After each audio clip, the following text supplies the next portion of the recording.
This content is intended for mature audiences and may contain strong opinions or language.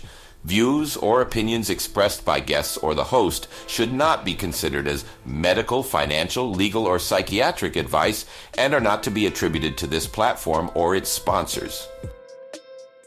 Hello, wonderful people. Thank you for joining us on an episode of Bobbing Along with Bob featuring your host, Bob Dubb. We are so glad you decided to join us for one of our discussions with many of our interesting and informative guests who are going to share their knowledge, insight, opinion, and most importantly, their life experiences with all of you. If you enjoy this content, please like and share as well as subscribe. Feel free to use the comment section to share your life experiences on today's topic. You can also find the host on minds.com/BobDubb. And now, here is your host, Bob Dubb.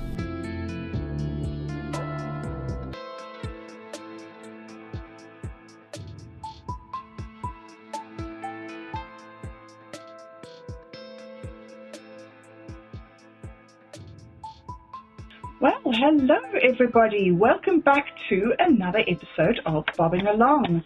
And today we have a brand new episode, something that I have never ever done before on this channel. We are going to be looking at the controversy of the authorship of Shakespeare's plays. So those of you who have been following me for the last few years will probably be wondering why I am taking this sort of dramatic turn, because mostly on this channel we have looked at mental health issues, self-care, spirituality, development, personal responsibility. So to suddenly launch out into a completely different topic is sort of unusual for a channel. However, the thing that I have found on my journey is that I have a lot of resistance to new ideas. And I have recently, through Otto, discovered this whole controversy of the authorship of Shakespeare's plays, which has been very challenging for me because I'm the sort of person who wants to know exactly how things happen. So here I am sitting with this new thing, and there is no answer. There is nobody who can say definitively what happened back in the 1600s. So this is a very interesting exercise for me, listening to other people who have researched this topic very deeply and who have not necessarily formed an opinion, but have just a lot of research that they hold lightly in their hands and are able to talk around. So I thought that would be a very interesting thing. And so the two gentlemen that I have with me today are Otto X, who, as you know, is a founder member of Navakavada Buddhism, and who is also was also the bass player of the heavy metal comedy band Hungry Jack. So welcome, Otto. Thank you very much for joining us again today. Well, thanks for having me. I do appreciate it. And the second member of the panel today is Roger Hansen from Roger Hansen Live. He is a gamer and a game developer, a live streamer, and also... I'm a man of many trades. A man of many trades, indeed. Okay, so welcome, Roger. Thank you. I thought we would start off today, because this is such a new thing, I would just start off by asking Otto and Roger where they stand on this Shakespeare authorship debate. So, Otto, I think I'll start with you. You introduced this subject to me, and I believe from what you said that you are in favor of the idea that Bacon was, in fact, the author of Shakespeare. Am I right? Well, it's, as you said, until we get a time machine, it's impossible to really know. But I do think Mark Twain had a wonderful point where he said that if Sir Francis Bacon did not write the works of Shakespeare, he missed the opportunity of a lifetime. He was one of the few people at that time who was omnicompetent enough, he had enough knowledge of things to have been able to be the author, the ultimate author of the plays. But I think it's important to point out that the authorship question itself is not really that non-mainstream.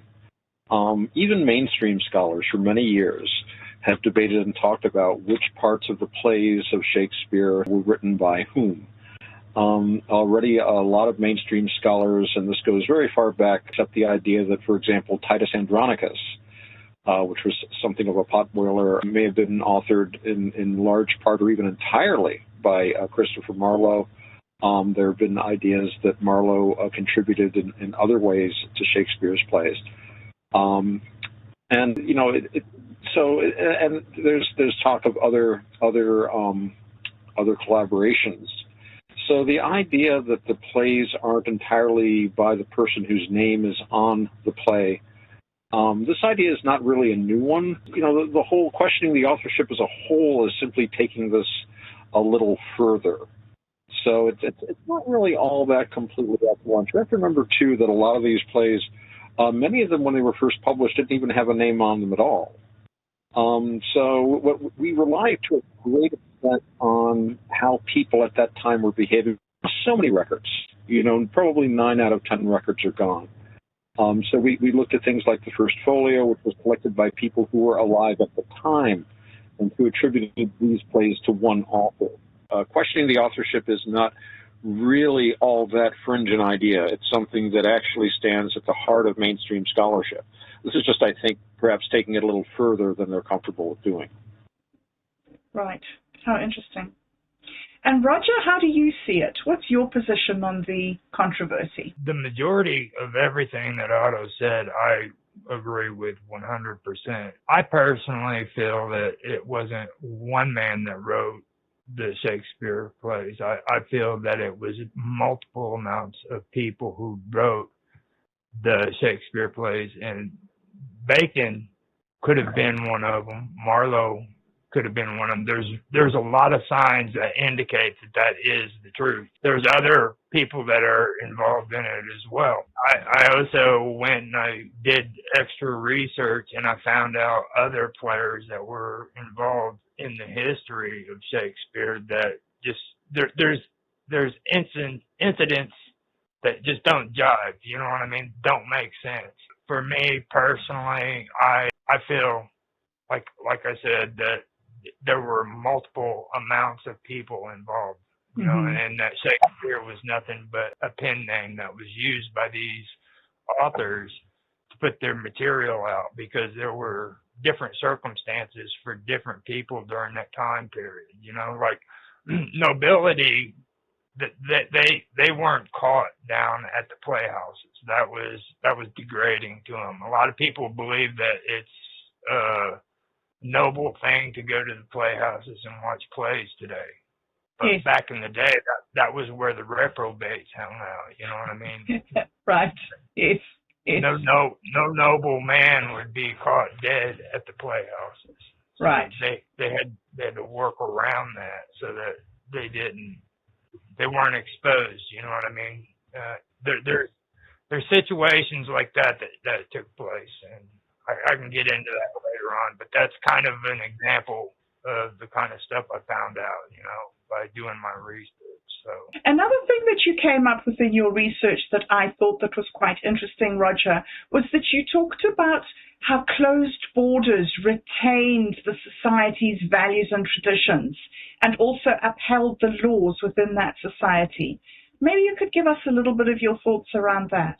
During the Middle Ages, this mostly started back whenever Byzantine fell, when Constantinople was sacked. A lot of the glass makers, and believe it or not, this actually is something I found out because of doing research on Shakespeare. Okay, but I found out that glass makers fled from Constantinople, and they ended up making their way to Venice.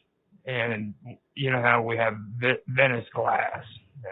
Oh, yeah, Venetian glass. Yeah.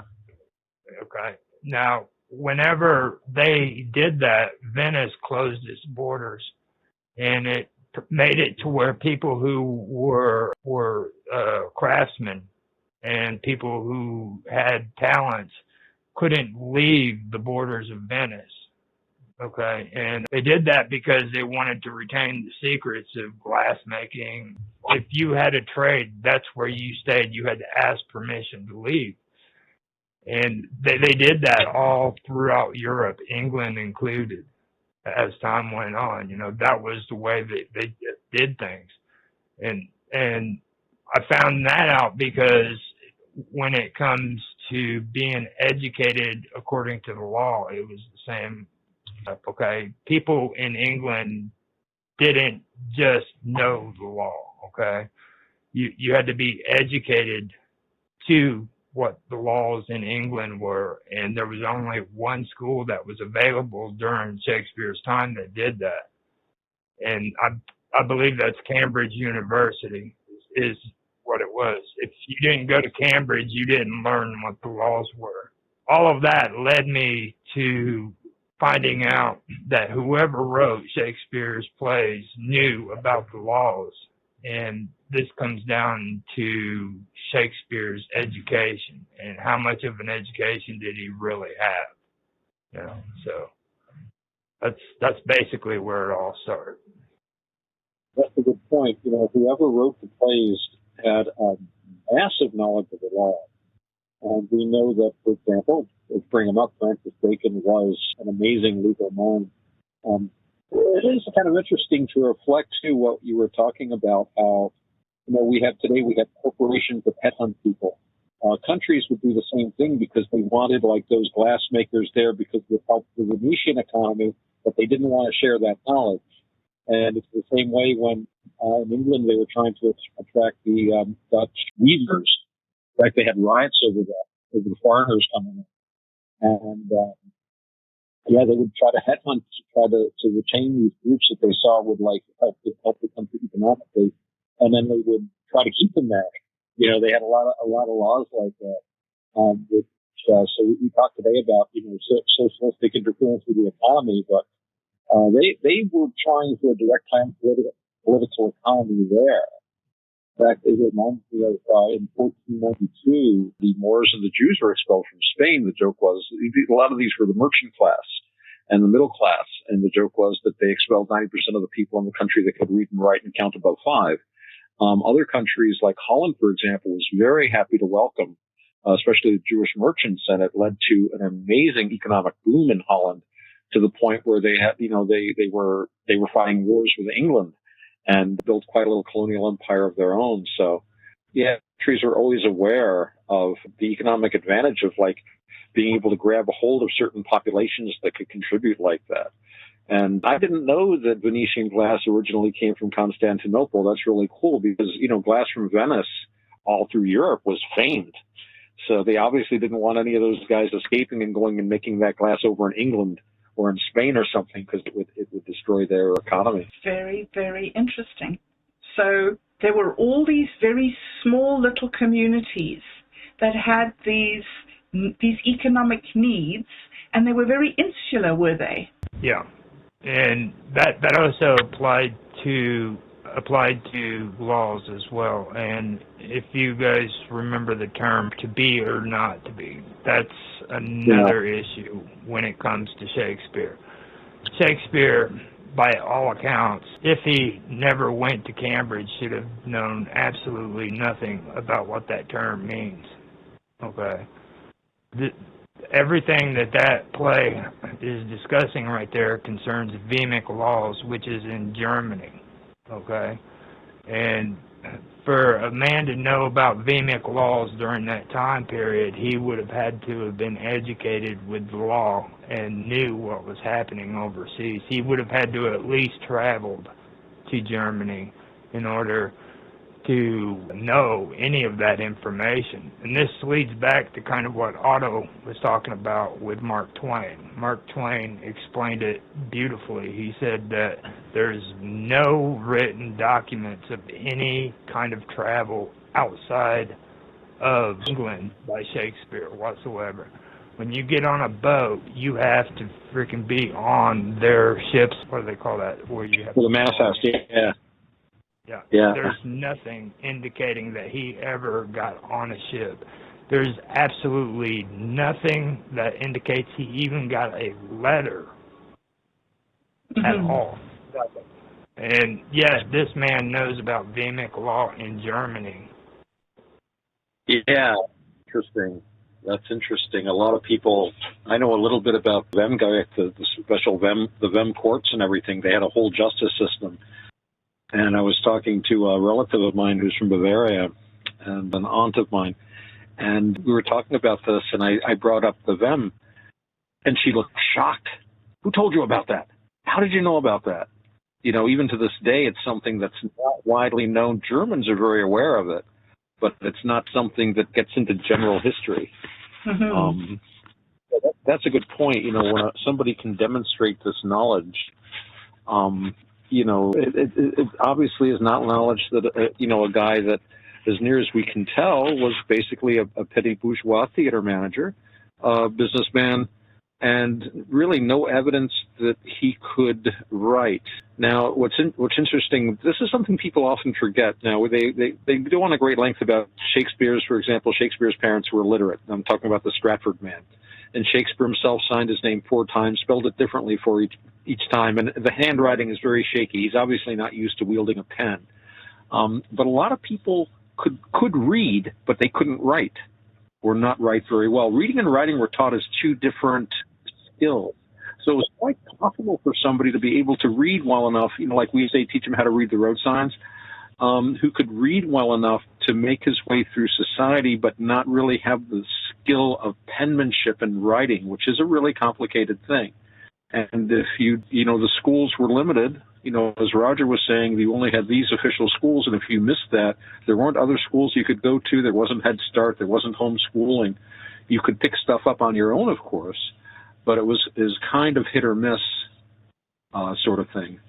So, yeah, and travel back then, as Roger points out, that was not, you know, they were a highly regulated society. You needed all sorts of permits, especially since England was usually at war, having some kind of a war or being involved in a war on the continent all the time.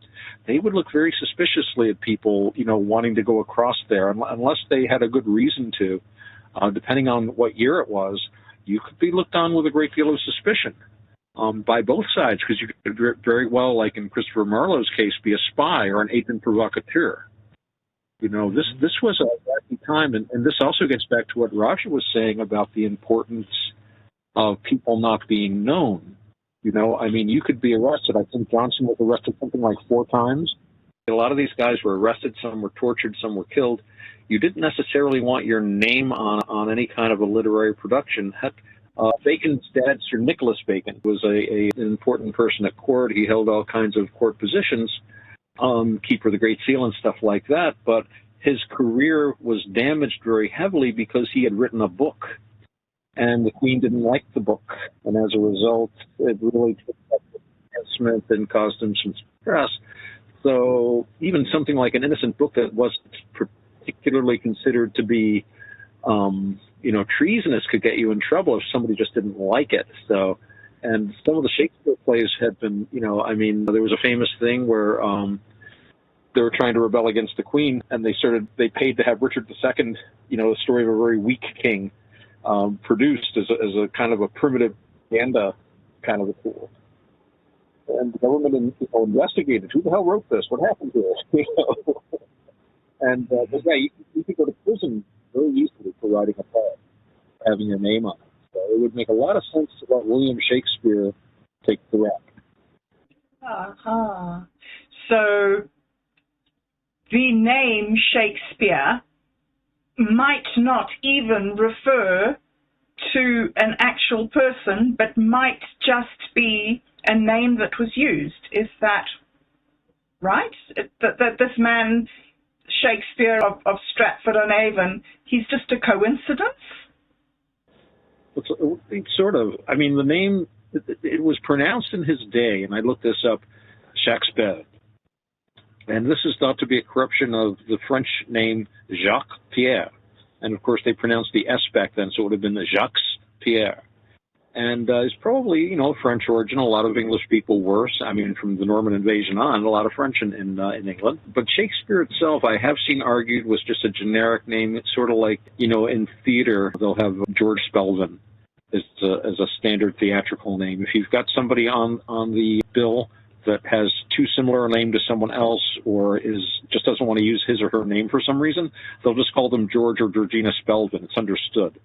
And I've seen it argued that the name Shakespeare was understood to be more or less of a pseudonym. It'd be like saying Kilroy, or John Q. Public or something like that at the time. And of course, it does refer to shaking a spear. There's that whole argument about it had to do with, people that were interested in the classicalism that was informing the English Renaissance of the time. So, Athena, the whole classical idea of knowledge and wisdom, but in a militant sense, militant wisdom. Athena had a spear and a helm, So, there is that as well. And we do know that there are plays written under the name Shakespeare that no one today would consider to be part of the canon. They're just so poorly written. So I think it was a catch-all name, and I do agree with Roger. I do tend to think that a committee does make sense. Mm-hmm. A group of writers, simply because of the amount of stuff that was turned out, and the wide knowledge that's displayed. Right. Let's look a little bit at who the people could have been. You say, Roger, that Francis Bacon and Christopher Marlowe were both friends with people involved in espionage. That's a really interesting comment. Yeah, that's a part of Francis Bacon's history that a lot of people aren't aware of, okay? Now, Francis Bacon was like I said, a man, about myself, he was a man of many trades. He was very educated in law. He was part of Parliament. He was also a writer. He wrote frickin' The New Atlantis. But as well as that, he was a diplomat of the sort during that time period, what you would call an ambassador at that time period. He would travel to other countries for Queen Victoria I to take care of her affairs in other countries. Now, the thing about it is a lot of people don't realize he was actually the James Bond of his time period. Like, he would go over there and he would snoop and find out information that the Queen wanted and bring it back to him. Now, there is a short time period with Christopher Marlowe before he died in a knife fight where he did travel to Europe and they were in the same group. Now, it's been a while since I've researched that. I'm not sure if they were together on the trip or if they were just in the same group.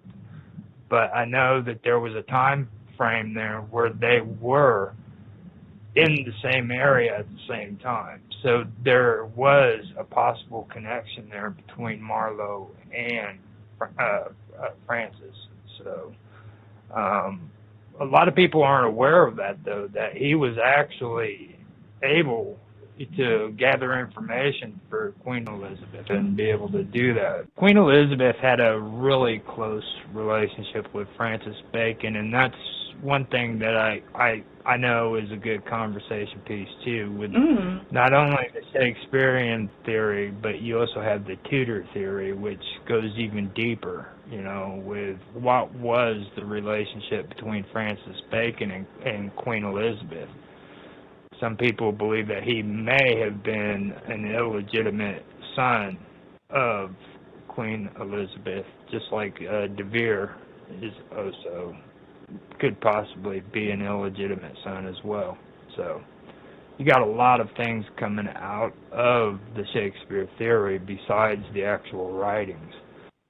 Well, there's very interesting things. I've seen a lot of ideas kicked around about Bacon being the child of Queen Elizabeth. And what's interesting is, at the time, there were actually documents that we have from the Spanish crown, the Spanish ambassador talking about Elizabeth being secretly married and openly, having basically a secret life. But at that time, any sort of a marriage she would make she'd have to be very, very careful about not angering the Spanish crown. England was in a very precarious position at that time. And I don't know if we'll have any direct evidence, but I do think it's very suggestive that Elizabeth did keep Bacon was one of her advisors. You know, he moved in those court circles.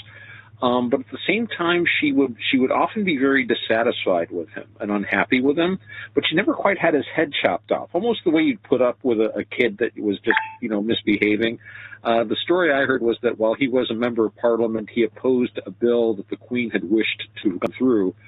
And so she just always kind of, like, when his knighthood was, she finally knighted him, but it was like in a mass knighting of 200 men or something. It wasn't even like a personal knighthood. But then when James came down from Scotland, James treated him like a relative, like a cousin. I mean, his rise was meteoric, and he was given all sorts of offices. The guy was like, not only was he was the Attorney General, which was he had his eye on for a long time. They made him Lord Chancellor, and at one point he was actually Viceroy of England when James go to Scotland. So that, to me, indicates that James felt he had a special relationship with Bacon and could trust him. Now, Bacon probably was part of that court circle during Elizabeth's declining years that was looking forward to James taking over. And I've talked about this before. One of the big problems England always had was Scotland, because they had the old alliance between Scotland and France. And whenever England invaded France, which was one of their favorite things to do, Scotland could be counted on to make trouble, and vice versa. So by James now, that would in theory allow the English to come to France. This is the sort of version of it. But even so, I don't think that really accounts for just the way James treated the Francis. Like I say, he made him a baron right off the bat, a viscount shortly after that. And if he'd survived, I'm sure he would have eventually made him a duke. It just seemed like he was throwing noble titles at him and offices like crazy. And then, of course, Bacon took that bullet for James, apparently, by basically allowing himself to go down over a bribery charge. But there's others where Bacon is basically writing to James, "Hey, you're supposed to let me out of the tower now," remember, kind of deal. And he released him in a few days and basically let him retire. Is what you're saying that you think that Francis Bacon was a member of the court because he had a special relationship with Elizabeth, and that special relationship is that she was his mother? Is that what you say? It's a possibility. Like I say, I'm more impressed by the way James treated him, because he was like an immediate favorite of James's. And, as far as we know, they had no direct contact before that. But James treated him as you might treat, a relative, somebody who's in the family, but at the same time is completely ineligible to be king. So you don't have to worry about him trying to poison you. I'm actually reminded of the Shakespeare play, King John. And if you remember the play, there's one character there who's really the hero in the whole play, and that's the bastard. And when they find Coeur de Lion, they attach him to the court, and all through it, he is the most loyal helper because it's family, and at the same time, King John can rely on him completely because he can have no ambition for the throne since he is a bastard. But at the same time, all through the play, we see that bastard would have made the best king. He is the one truly kingly man amongst all the kings and princes and potentates that are shown in that play, which is just the sort of thing a royal bastard would write. So I think that's very interesting. But we have to keep in mind, too, that, parentage aside, Bacon did come from a powerful family. His father, Sir Nicholas, had been very important at court. These were people who would naturally have been involved in the government, would have naturally been involved in law, would naturally have been involved in the court anyway. But it's interesting, though, that just the way Elizabeth treated him, and again, we're looking at letters and diaries and stuff from a long time ago. A lot of stuff's missing. We weren't there, so we really can't get the nuances. But I always got the feeling that you could say she was kind of treating him like a kid that she really wasn't very happy with a lot of the time. Mm-hmm. She wasn't a very happy person. She was also very stingy. Although I have heard that was because of the fact that her treasurer used Roman numerals So they never really quite knew how much money was in the treasury, and they were constantly thinking they were going broke. So even though she would wear a dress that was like, worth the, gross national product of the entire kingdom, still she was constantly worried about money. So she was very, very stingy. That Bacon was always asking her for like help and money and this and that. She was always like, forget really? Wow, how interesting. Right. But James just soured him with, like I said, honors and titles. It was just amazing the way he just shoveled titles at him. A baron like that, and then like a viscount like a year or two later. So okay, it's suggestive. It doesn't prove anything, but it is very suggestive. Yes.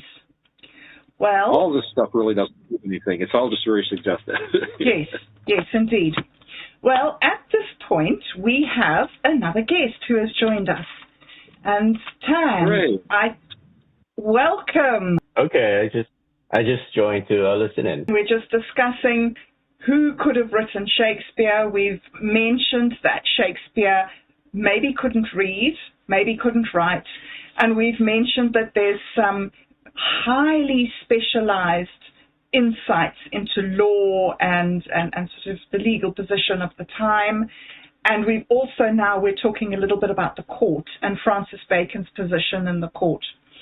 And so, Otto, you were just saying that there's this circumstantial evidence around Bacon, but it's not just Francis Bacon who could have been somebody. There are a few other people who are likely contenders, aren't there? Marlowe is, I think, a strong contender simply for stylistic reasons. They have done statistical analyses of like word usage and so forth. And again, as I said earlier, it's very mainstream to consider that Marlowe and Shakespeare, even if you're a Stratfordian, even the Stratfordians regard a Marlowe-Shakespeare collaboration as being quite likely. As I said earlier, a lot of mainstream scholars have even posited that Titus Andronicus was written largely, if not completely, by Christopher Marlowe. And there's been a lot of thought that he may have contributed. Again, these were working playwrights, too. These were shows that were being thrown up on the stage. And I've mentioned to you before when we were talking about this, if you look at a modern, like the Marx Brothers, at some of the funniest films ever made, they'd have 50 writers on these. They were always calling in other writers. We need to beef up the blank verse. Get Marlowe on this. We need some really risque humor. Get Johnson. Get Nash, whatever. So they didn't hesitate to get people together. And this is why when we were talking before about questioning the authorship, it's really just taking a mainstream idea and taking it a little further. And this goes along with what Roger was saying about the idea of there being multiple persons involved in the production of the plays. I think one thing that always comes to my mind is Dumas Père, the author of The Three Musketeers and all that stuff, Alexandre Dumas. And he wrote that play. He was famous for cranking out. I don't know if you ever read the Three Musketeers books. Once when I was a lad, I decided I was going to read them. They are enormously thick. They are thousands of pages. And the way he did this was he would just write a book-long bunch of chapter outlines and hand them off to a staff of writers. Each writer would write the chapters assigned to him, and then Dumas would edit them together, and you'd have a book. And there's no reason why someone like Sir Francis Bacon couldn't have overseen a similar thing. We knew he had associated with writers, as Roger was pointing out. There's a lot of evidence that he knew Marlowe. We know he knew Johnson. And in a letter to his brother Anthony Bacon, Francis Bacon wrote about having these pens around him. They needed some work. So we have in his own words that he kept a staff of writers, which included Johnson and others that were dramatists. So, yeah, I think that, again, these are all very suggestive ideas. They're very suggestive, but they do suggest a good alternative to the idea that basically a literate petty bourgeois theater manager and wool trader, created all of these things just all by himself out of whole cloth. With Marlowe, too, I found out, what really got me thinking more along the lines of being multiple writers involved with Shakespeare was because of Marlowe's life. Now, when Shakespeare's career was going on, Marlowe had died from a knife wound to the throat like halfway through his career because he had come back from Europe and he ended up getting drunk and getting into a knife fight and died from it. And for me, I think that with a lot of people who disagree with like the theories and what this is and that is, they don't really want to like be open-minded enough to say, hey, look, instead of arguing with these people, let's look at what they have to offer. If you put the dots together, connect the dots, you could see an outline of what was really taking place. Of course, a lot of Shakespeare's writings would be written by Marlowe because he was one of the writers. But see, there was more involved. There was Marlowe, and then De Vere. A lot of people believe that De Vere was a good candidate for the writing as well. They actually think that that's who they're referring to when they mention the bastard. He was one of the later ones that I actually researched and found out. I knew more about Marlowe than what I did about De Vere, but when I read it, it became more and more compelling because not only is he a good candidate, but he could be the illegitimate son.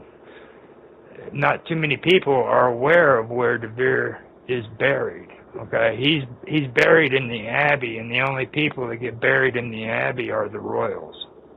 Okay, dukes don't get buried there, but he is actually buried in the Abbey, and to this day nobody knows why he was buried there, which is very interesting. So, see, now that's something that made me think there. And then with these playhouses, Shakespeare owned quite a few of these playhouses in London, and he was in partners with a group called the University Wits.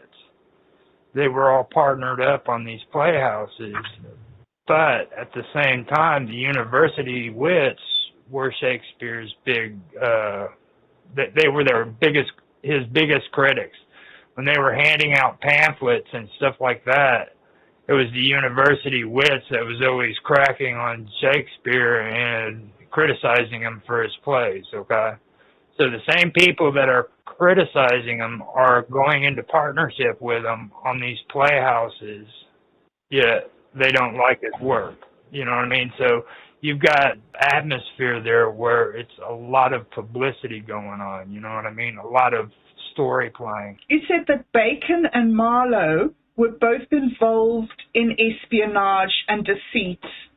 So that sounds like an espionage trick to me. You be part of a group, but then you say you don't like that group that you're secretly part of. It's even today. It's basic promotion. You know what I mean? You create a controversy.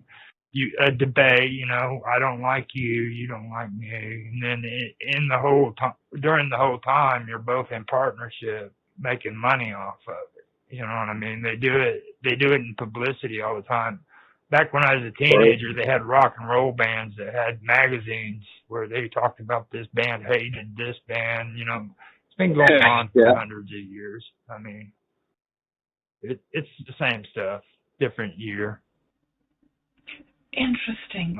I went to check it out even more, and it started leading me to these weird situations that happen in Shakespeare's actual life, okay? Like the word boogery during that time period was a bad word, and it was the term that was used when people were arrested for sodomy, and usually sodomy back then was homosexual activities, okay?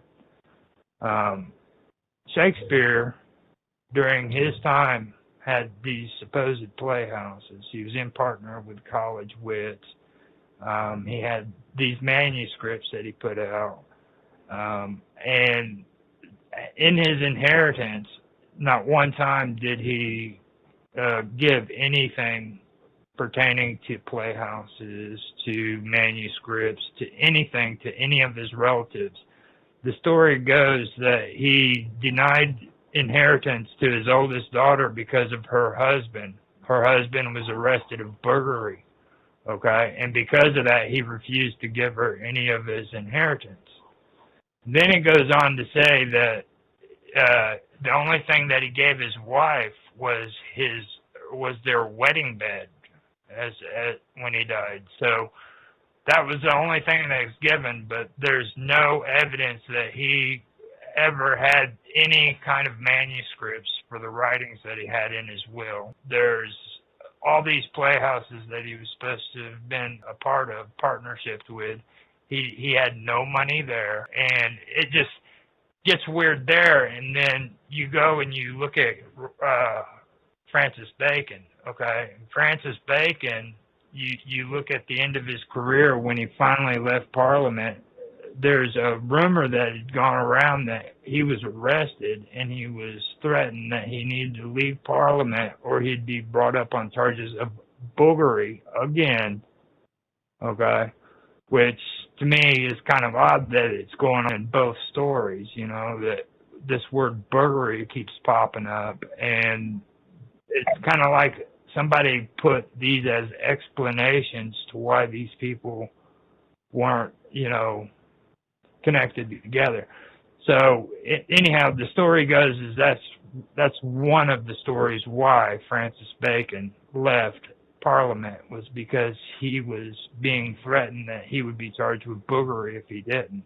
So, and then the king and Francis Bacon, I have my theories on that, and this isn't mean in any way, because what I'm about to say was something that was the way people thought back then, okay? But when it comes to being homosexual, it was frowned upon by people, you know. And today they're finding out that the king was homosexual.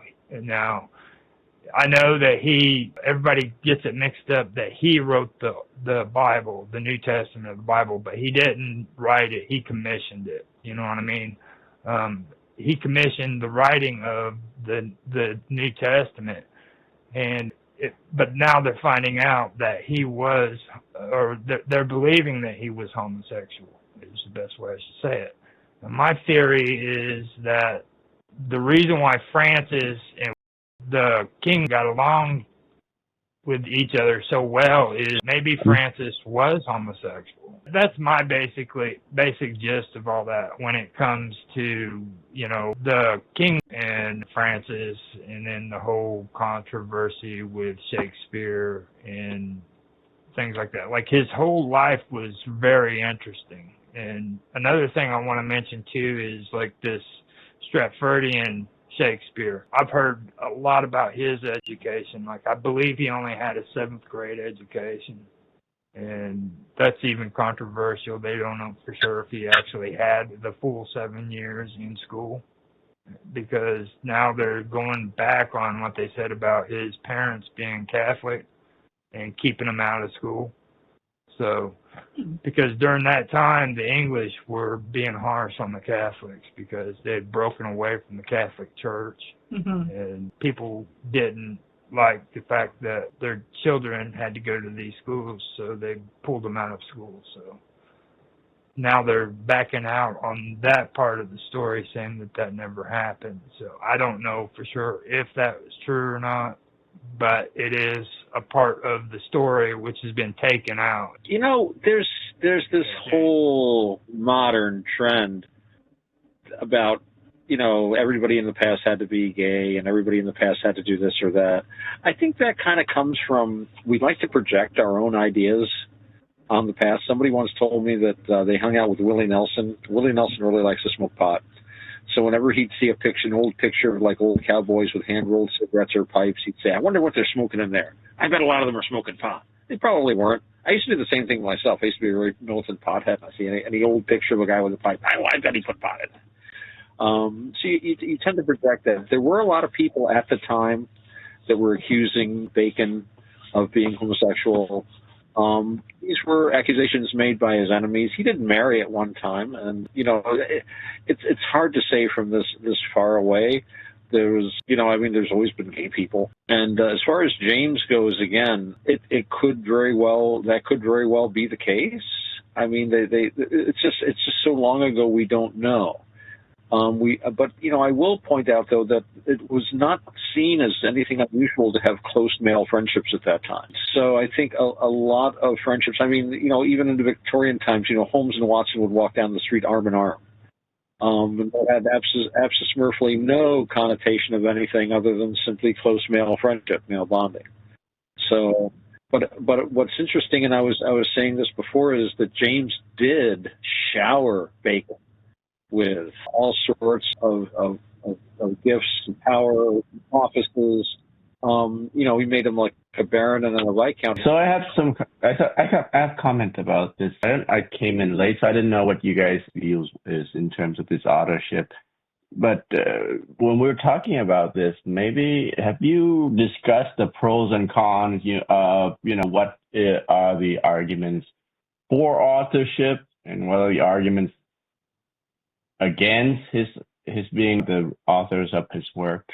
Have you checked the research that I know? I found a website called doubtaboutwill.org. I don't know if you run into that. Oh yeah. So have you gone over the pros and cons arguments? It may be worth doing that kind of stuff.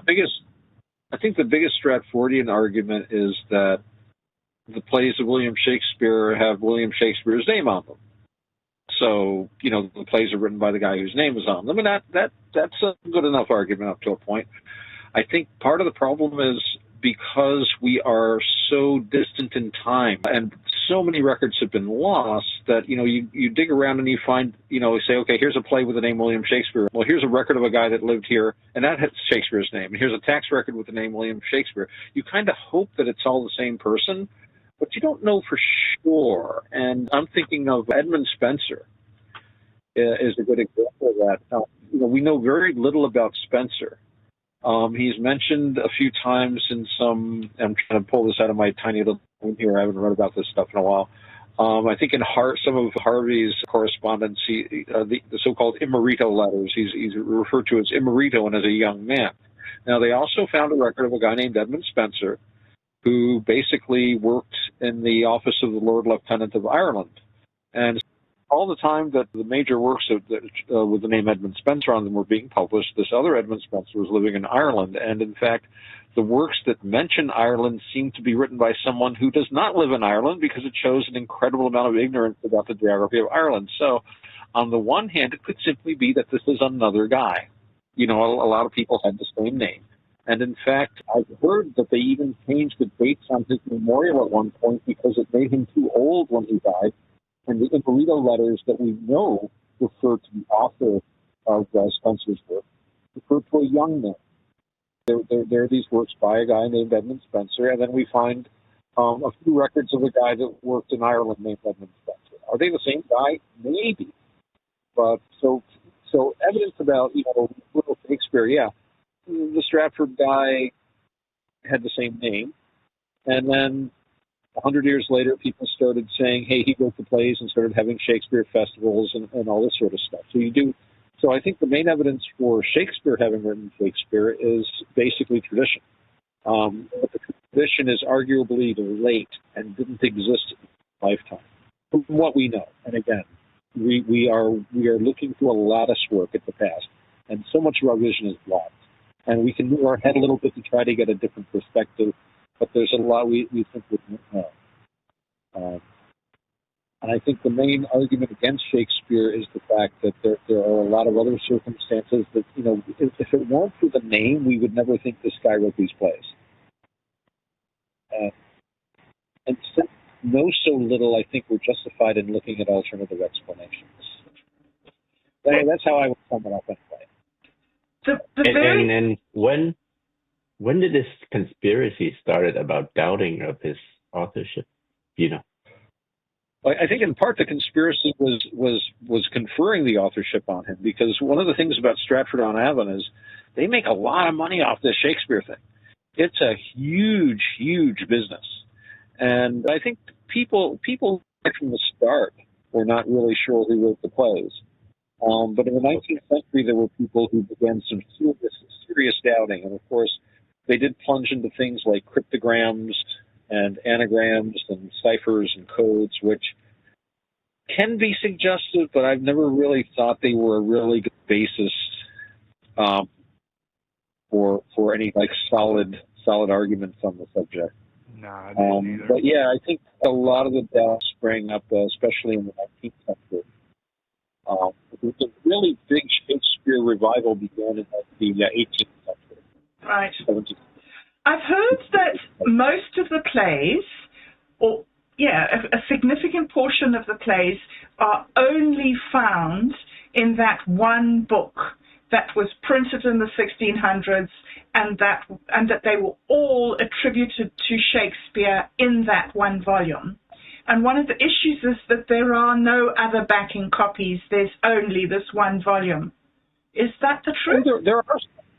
There are some backing copies of some of the plays, and what's interesting is many of them don't even have a name on them. And there are so-called bad quartos and good quartos.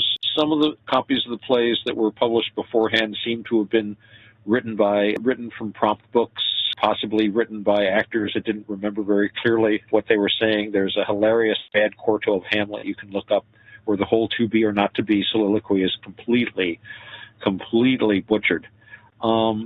But not all of them. One of the things about at that time, they had a kind of a copyright system. You registered your play at the stationer's office. I think they still kind of do it. And very often, the only records we have of these plays' existence outside of just having a copy, like the first folio, like you're talking about, is a registration in the stationer's office. And that would sometimes happen if somebody had published a bad play, a bad version, so you'd go rush to secure your copyright kind of deal, or if you wanted to sell the play to another theater. So again, it can be very spotty, but there are other versions of the play, and sometimes they differ significantly. The first folio, the collection, the first big collection, does show signs that the plays were revised. Some people say that this is because they basically had better copies to work from, that they had the original notes of the plays, the original manuscripts, as opposed to just prompt books and things like that, or memory. But other people say that the mind of Francis Bacon was there, even though by the time the first folio came out, William Shakespeare of Stratford was dead, but Sir Francis Bacon was still alive, and that he was the one that basically edited them and smoothed them out. We know, for example, Hamlet is an enormous play. I don't think it could ever have really been realistically performed complete, because it's just so long. It's more of a book. It was definitely somebody trying to get ideas written down. I almost think it was more of a play to read than to actually perform. And the most complete and longest version, I believe, is in the first folio. And again, if you subscribe to the Baconian theory, that would have given Francis Bacon a chance to give a more complete copy for that. But again, this is just spinning. I'm just spinning ideas out here. We don't really know for sure, but it's suggestive. What have you heard about that first folio, Roger? What's your opinion of it? The first folio, from what I was told, was that it's not actually the original. There was a conspiracy theory that came out where, well, Otto was mentioning it, where they believed that there were codes within the writings, and I believe it was towards the late 1800s, early 1900s, where I forgot the name of the guy, but he went through and he used ciphers and everything to try to get a secret message out of it, and he ended up going bankrupt over it because he wouldn't give up on this idea. And the reason for it is there's no proof of the original manuscripts. They've gone missing, basically. And there's theories that these manuscripts are buried somewhere. This guy believed that it was on the shores of Thames, the Thames River. I believe that's what Thames is. And he actually went out there with an excavation crew and tried to dig it up and everything, and spent pretty much his entire fortune. After that, I think it was back in the 1980s, someone had found his lost research and everything, and actually she made a book of it, and you can find it on the internet. Later on, I can post links to it. But these manuscripts, though, that are being put out that everybody thinks are like the originals aren't really the originals. They have no idea where the original manuscripts are. They weren't given to any family members after Shakespeare's supposed death. His wife, like I said, the marriage bed, the hunt, that's all she got. There was nothing else. The reason why this theory got so popular was back during the 1800s. That was when they decided that Shakespeare was the greatest writer of all time, and they made it publicly and started saying that. And that's when all of these very, very educated people came out and said, look, no, that's not the case. He isn't the greatest writer of all time because he just doesn't exist. You know what I mean? Dr. Freud was one of them. Okay, William James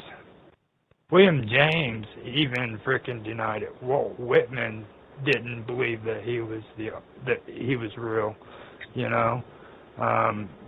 This is besides frickin' Mark Twain. These were frickin' very educated people that do it. And today, in the colleges, they're actually trying to petition to where people are being educated about this subject, because when they go to college, they hear about Shakespeare, but nobody hears about the Shakespeare theory, you know what I mean? And this is something that they feel needs to be discussed. They're constantly discussing all the time, you know. So that was the reason why it got popular, was because the people who, I guess you could say, anti-Baconians. I've never been good with the terms before, but they decided one day that they were going to just make it to where Shakespeare was the greatest writer of all times. And the only thing that makes me not think it was Bacon is, let me make this clear too on that, is because when you take Francis Bacon's writings and you put it on one side, and then you put Shakespeare's writings on the other side, that is an immense library. Okay, now you have to ask yourself, can one man do both of these men's jobs? Okay, it is insane amounts. They've already said that there's way too many words in Shakespeare's writings for one man to frickin' do in a lifetime. Okay, his vocabulary was so frickin' immense that there's no way one man could have done that, you know. And then you take Francis Bacon with his writings, his work in politics, and everything put together, and you have to ask yourself, could one man do all of this, you know? And that was what finally convinced me to believe that it's not one man, but it's a group of people that are working together to do these writings during that time period. So that's one thing I wanted to point out, and that's why I went that direction. So, Roger, so you guys don't even think that William Shakespeare existed? Oh, he existed, I'm sure. But have you guys?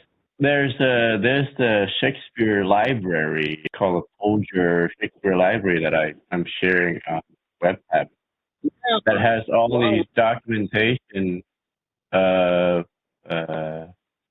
records of his marriage, all the other stuff. I don't know if you guys run into them. Yeah. These are very interesting. It is interesting to see the kind of life that they document of William Shakespeare's family. A lot of it looks like it's about John Shakespeare's dad, who was a burglar. Right. He was a solid middle class kind of a guy. He got married. You see, tax records. He went to London. He owned shares in theater companies. He was mentioned as an actor.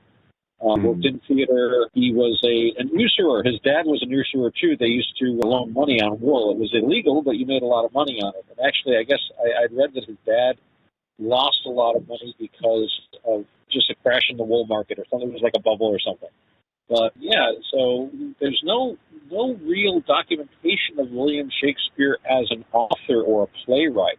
It's all as manager, actor, petty bourgeois, wool merchant, moneylender, and yeah, it's very interesting. And again, but it doesn't necessarily mean it's the same guy as put his name onto the plays. I don't believe that if anything, any evidence that Shakespeare in his lifetime ever claimed to be an author. But it is interesting. These documents are fascinating, and of course, the Stratford documents are. It's very likely if you see John Shakespeare, yeah, this is going to be William Shakespeare's dad.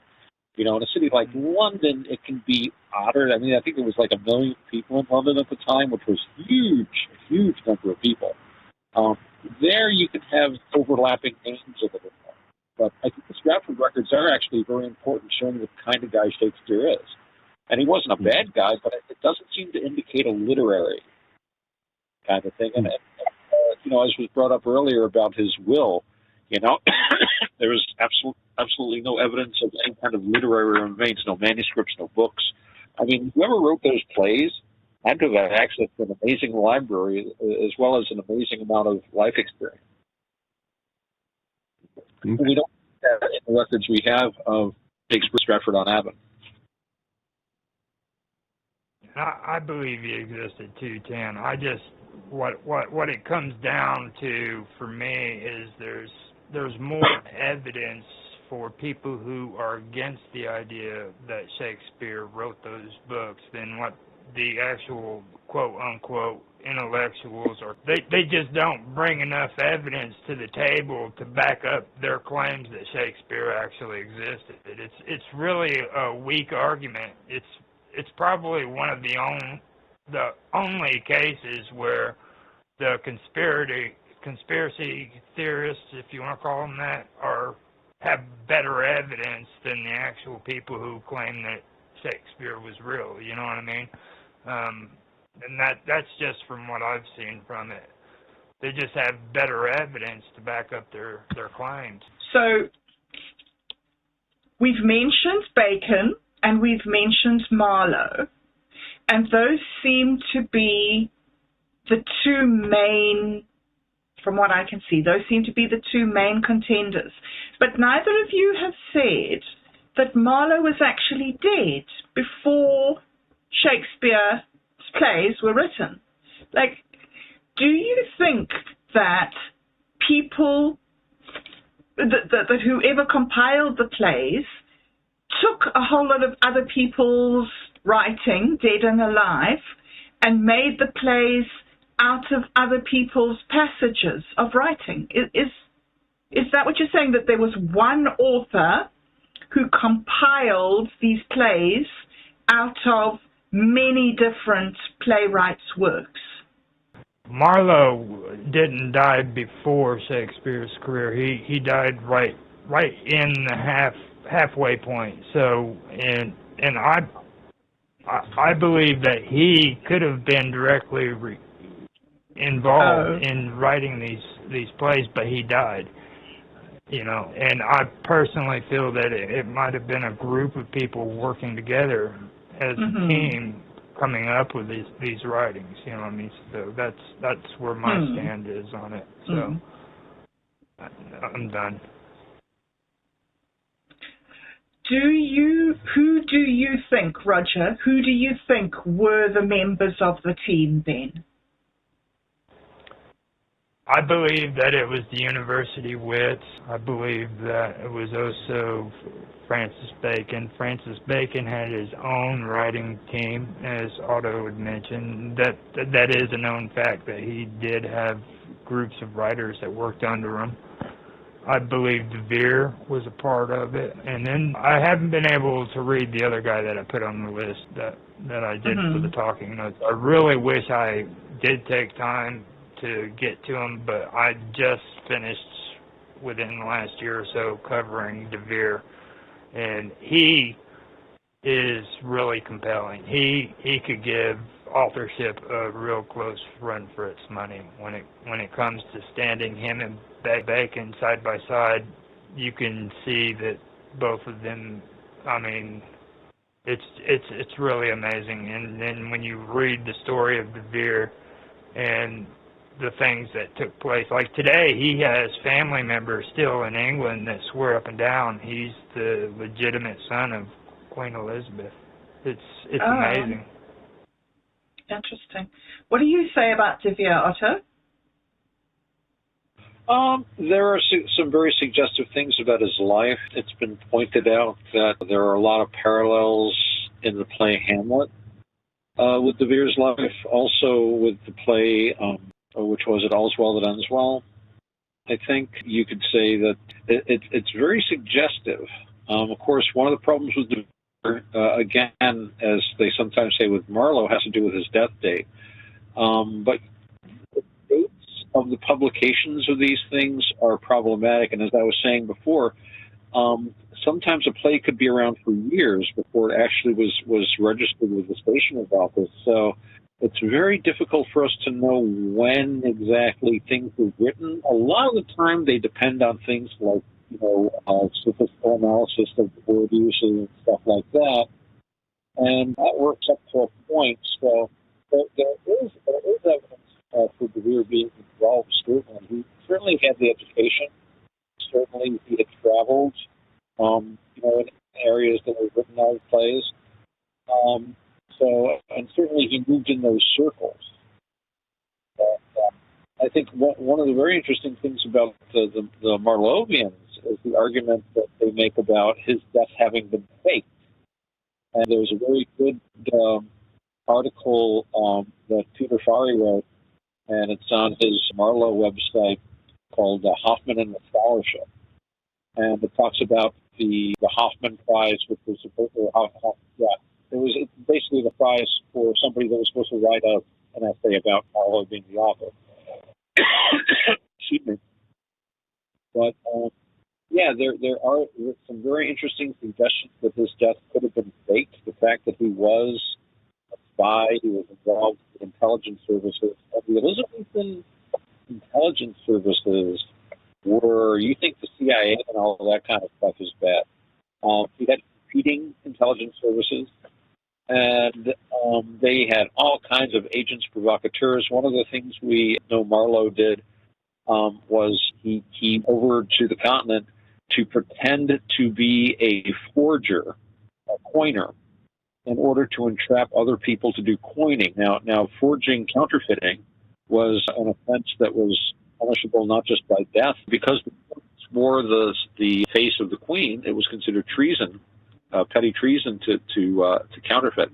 So Marlowe was sent over to try and entrap counterfeiters. He entrapped the counterfeiter, but the counterfeiter was working for a parallel and competing English intelligence service. And we know that there's an extant letter when he was going to be granted his Master of Arts. They were going to refuse it because he was never at school. But they got a letter from the government saying that the Queen herself says that you better give him that degree because he's been working on Her Majesty's Secret Service, words to that effect. So we do have documentary evidence of being involved in a lot of this stuff. So in that shady world of spies and stuff, there's a suggestion that he basically had a chance to fake his death and go off. And they make some very interesting arguments about it. Certainly there's a lot of, again, it's all circumstantial evidence. It's very suggestive. It doesn't prove anything. But and if, the thing about people faking their death is you don't know how often it's successful, because if it's successful, you never know. But we do know of a lot of people who have tried that. The Elizabethans were quite capable. They had a very sophisticated intelligence service that could easily handle that sort of thing. What's a possibility? It's a possibility. It's interesting. They say the same thing about her too. So there's always wiggle room with these theories. Wow, well, that has been one of the most interesting conversations that I have had in a very long time, and I'm sure that we could go much longer on it. But I think that we're going to call it for now, because my brain is just, wow, I need some processing time now. So I'd just like to thank you very, very much indeed for being with us today, Roger and Otto. And just as we end off, do you have any final comments, Otto? Well, just that I think it's really fun to examine these ideas and take the same data and come up with an alternate explanation. I think it's a really interesting and fun intellectual exercise. And it very often can lead to us having new perspectives and new revelations about the past. So I think that's the best spirit to approach this with. Let's take the same information and see if we can come up with a different answer. Mm-hmm. Yes, awesome. Okay. And how about you, Roger? Final words. Yeah, I just wanted to say thanks for letting me do this, and I appreciate you actually coming on and having the conversation with me, Otto, because there isn't too many people that you can actually sit back and talk about this stuff with, and I love the Shakespeare theory. I love it to death. I've been doing it as a hobby like you have been for years, and there's just not enough people out there who are willing to sit down and have a serious conversation about this stuff, and I really enjoy it. So just having you here and being able to talk with you about it is amazing, and I want to thank you for that. Well, thank you, too. It has been a lot of fun. It is tough to find people to talk about this. So hopefully we'll be having some more conversations in the future. I'd really like that. Thank you. Thank you. Me too, gentlemen. So, on that note, until next time, goodbye. Thank you for listening to Bobbing Along with Bob Dub. If you enjoy content like this, be sure to like, share, and subscribe. Or better yet, come and join us on minds.com/BobDub. If you are not already a member on Minds, get a free account on this open source social media platform. We look forward to seeing you next week for another episode of Bobbing Along with Bob. And if you can't wait a week, you can find older shows here on this channel. Goodbye, everyone. Bobbing, bobbing, bobbing along, bobbing along, bobbing, bobbing along, bobbing along.